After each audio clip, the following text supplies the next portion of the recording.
तो आज हम पढ़ने वाले हैं poem a tiger in the zoo के बारे में। ठीक है, एक बाघ जो कि कहाँ पर है, जू में, यानी चिड़ियाघर में। This poem contrast a tiger in the zoo with the tiger in its natural habitat. तो ये जो पोएम है दो लोगों के बीच में एकदम विपरीत जो थॉट है वो दिखाती है। एक कहाँ पे, एक टाइगर जो कि कहाँ पे रहता है, जू में, और एक टाइगर जो कहाँ रहता है, नेचुरल हैबिटेट में। नेचुरल हैबिटेट यानी प्राकृतिक जो जगह है टाइगर के रहने की, वो क्या है, तो वो है जंगल। The poem moves from the zoo to the jungle. पहले जो पोएम है वो जू से जंगल की तरफ जाती है, and back again to the zoo, और फिर वापस से जो पोएम के थॉट्स हैं वो जू की तरफ शिफ्ट हो जाते हैं। Read the poem silently once, एक बार पोएम को शांति से पढ़ो, एंड से विच स्टैंजाज, स्टैंजाज क्या, जो पोएम के पैराग्राफ्स होते हैं उन्हें हम कहते हैं stanzas, speak about this tiger in the zoo. कौन से जो स्टैंजाज हैं वो जू वाले टाइगर के बारे में बात करते हैं। At which once speak about the tiger in the jungle, और कौन वाले जो है ना वो जंगल के टाइगर के बारे में बात करते हैं। He talks in his vivid strips. ठीक, तो विविड का मतलब क्या होता है, क्लियर। ठीक है, आपने देखा होगा टाइगर को, तो उसके ऊपर क्या होती है ना, स्ट्रिप्स होती हैं, मतलब धारियाँ होती हैं, and that is called strips. ठीक है, तो ये क्या है, अपनी एकदम वेरी क्लियर या ब्राइट जिसे कहते हैं हम लोग, इसी का मतलब होता है स्ट्रिप्स। तो ये जो विविड है ना, उसमें स्ट्रिप्स में क्या कर रहा है, स्टॉकिंग कर रहा है। स्टॉकिंग मतलब क्या होता है, धीरे धीरे चलना, ठीक, या पीछा करना। तो यहाँ पे हम मूव क्वाइटली करेंगे, ठीक, धीरे धीरे ये अपनी जो यहाँ पर धारियाँ हैं एकदम क्लियर वाली, उसमें ये धीरे धीरे घूम रहा है। द फ्यू स्टेप्स ऑफ इस केज, केज मतलब पिंजरा, तो उसका पिंजरा है और वो काफ़ी क्या है, कंजस्टेड है, उसमें कुछ ही स्टेप्स वो क्या कर पा रहा है, मूव कर पा रहा है।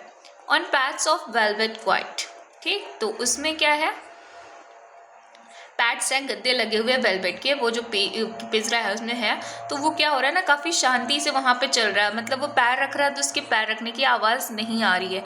इन हिज क्वाइट रेज, अब रेज मतलब क्या होता है, तो रेज मतलब होता है बहुत ही ज़्यादा एक्सट्रीम एंगर। ठीक है, बहुत ही ज़्यादा गुस्सा आता है तो उसे हम क्या कहते हैं, रीज कहते हैं। और वो शांत है तो जो क्वाइट भी है और अंदर से क्या है, बहुत गुस्से में है। तो इस तरीके से वो क्या कर रहा है ना, अपने पिंजरे में चल रहा है। फिर आगे देखते हैं, he should be lurking in Shadow sliding through long grass. तो अभी उसे क्या करना चाहिए, मतलब उसे करना क्या चाहिए वैसे, तो लर्किंग, लर्किंग मीन्स छिपना चाहिए या फिर घात लगा के बैठना चाहिए, कहाँ पे, छाँव में।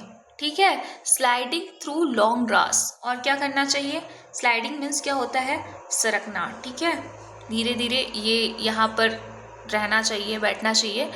नियर द वाटर होल, कहाँ पर, एक वाटर होल जहाँ पे सारे जानवर क्या करने आते हैं, पानी पीने आते हैं। वेयर प्लम डियर पास, जहाँ मोटी चमड़ी वाले क्या होते हैं, प्लम मतलब जो मोटी चमड़ी वाले होते हैं, वो जो डियर है, मोटे मोटे तगड़े तगड़े डियर वहाँ से गुजरें ताकि वो उनका शिकार करे। He should be snarling around houses, उसे क्या करना होगा, स्नार्लिंग मीन्स क्या होता है, जो टाइगर्स होती हैं वो, उनकी आदत होती है स्नार्ल करने की, मतलब गुस्से में दांत निकालना, गुस्से में भरी आवाज़ निकालना, गुर्राने वाली जो चीज़ें होती है उसे हम क्या कहते हैं, स्नार्लिंग। अराउंड हाउसेस, तो इस तरीके से वो घरों के चारों तरफ ये कर रहा होता। एट दी जंगल्स एज, जो जंगल के किनारे घर बने होते, ठीक है, उसमें बेयरिंग हिज वाइट फैंग्स। तो बेयरिंग का मतलब होता है जो टाइगर्स होते हैं वो किसी अपने जो पंजे होते हैं या फिर है ना, तो उसे उजागर करके दिखाना होता है। ठीक है, तो इसी को दिखाना होता है, बेयरिंग कहते हैं। Its bearing its white fang his claws, और जो उसके पंजे हैं उसके फैंग्स को दिखाना, क्लॉज को दिखाना। फैंग्स पंजे हो गए और क्लॉज भी क्या हो गया, पंजा ही हो गया।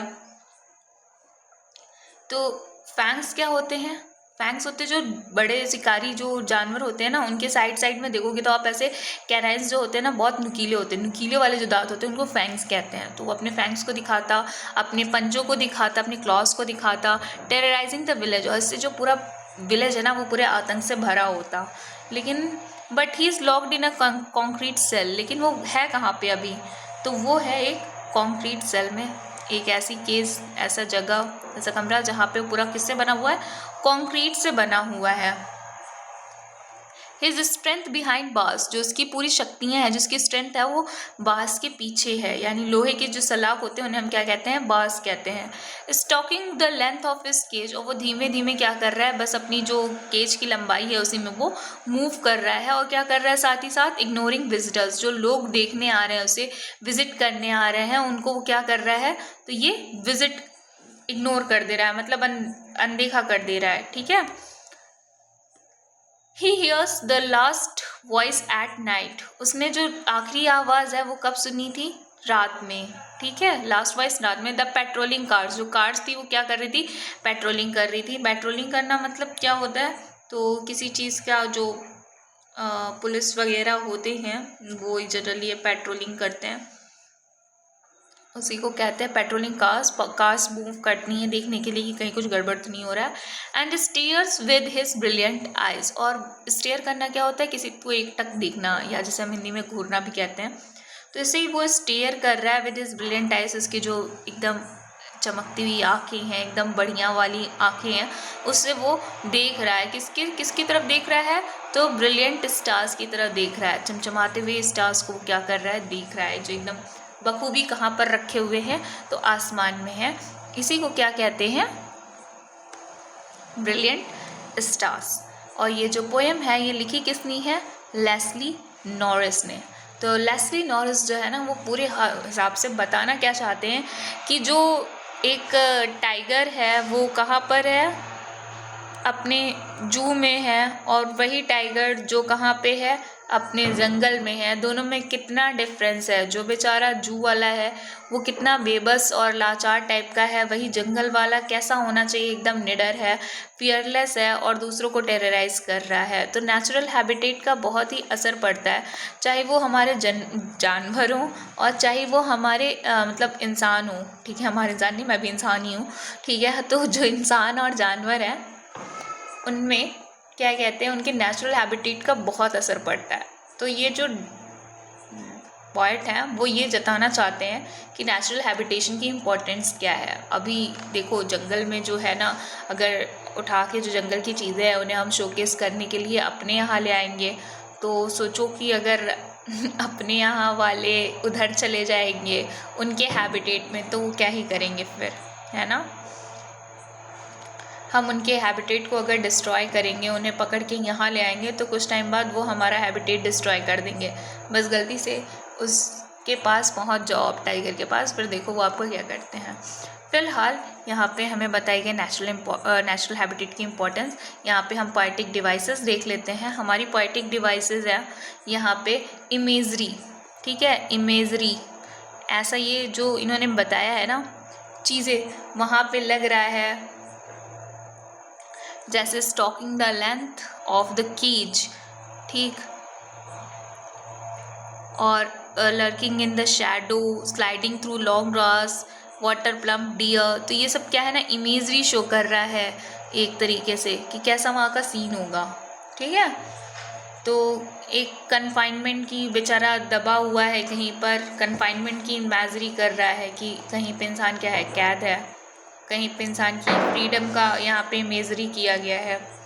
फिर दूसरा आता है हमारा पर्सोनिफिकेशन। पर्सोनिफिकेशन क्या होता है, किसी चीज़ को हम लोग एज अ पर्सन ट्रीट करते हैं तो उसे हम क्या कहते हैं, पर्सोनिफिकेशन कहते हैं।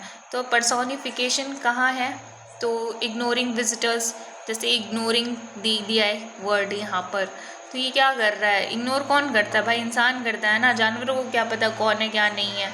तो ये इग्नोरिंग वाला जो इमोशन है ना, ये ह्यूमंस के पास होता है, तो that is called the personification. फिर हमारे पास आता है अलिट्रेशन। वो तो हमें इजीली सारे ही पोएम्स में देखने को मिल जाता है। कहीं भी दो शब्द, जो दो वर्ड्स होते हैं या दो साउंड्स होती हैं, एक बार आती हैं कॉन्सोनेंट साइंस वाली, तो उन्हें हम क्या कहते हैं, कहते क्या है, अलिट्रेशन। जैसे बिहाइंड बार्स हो गया, तो वहाँ पे हम अलिट्रेशन देख सकते हैं। फिर हमारा आ गया क्या, ऑक्सीमोरॉन आ गया। ऑक्सीमोरॉन कहाँ पे है, तो ऑक्सीमोरॉन है हमारा क्वाइट ट्रीज में, जहाँ पे क्या है, दोनों जस्ट अपोजिट वर्ड्स हैं लेकिन फिर भी साथ में हैं, ठीक है, तो दैट इज़ कॉल्ड ऑक्सीमोरॉन। और हमारा आता है इंजैम्मेंट हमने बताया था कि यहाँ पर जो भी हम हैं अपनी थॉट्स या वगैरह चेंज कर देते हैं बिना किसी प्रॉपर पंक्चुएशन के, जैसे यहाँ पे हो गया, यहाँ पे हो गया, तो उसे क्या कहते हैं हम लोग, इंजैम्मेंट कहते हैं। ठीक। और सिंबॉलिज्म आ गया। सिंबॉलिज्म किसी चीज़ की सिंबलाइजेशन कर रहे हैं, तो यहाँ पे सिंबॉलिज्म आ गया। सिंबॉलिजाइज किसके लिए है? ठीक है। और जो टाइगर है, ये किसको सिंबलाइज कर रहा है? तो ये स्ट्रेंथ को कर रहा है, फ्रीडम को कर रहा है। ठीक है। जो टाइगर है वो स्ट्रेंथ को कर रहा है। ठीक है। Behind the strength the bars, तो ये ताकत दिखा रहा है। और वहीं जो केज है वो कैप्टिविटी को दिखा रहा है कि कैसे इसको कैद कर लिया गया है किसी चीज़ को। जो जू है वो कैप्टिविटी को दिखा रहा है। तो यहाँ पे हमारा सिंबॉलिज्म भी हो जाता है। ठीक है। होप सो आपको ये पोएम अच्छे से समझ में आई होगी, इसकी पोएटिक डिवाइसेस भी अच्छे से समझ में आई होंगी। इसके जो क्वेश्चन आंसर्स हैं वो हम एक नेक्स्ट सेपरेट वीडियो में पढ़ेंगे। ठीक है। तब तक के लिए बाय बाय।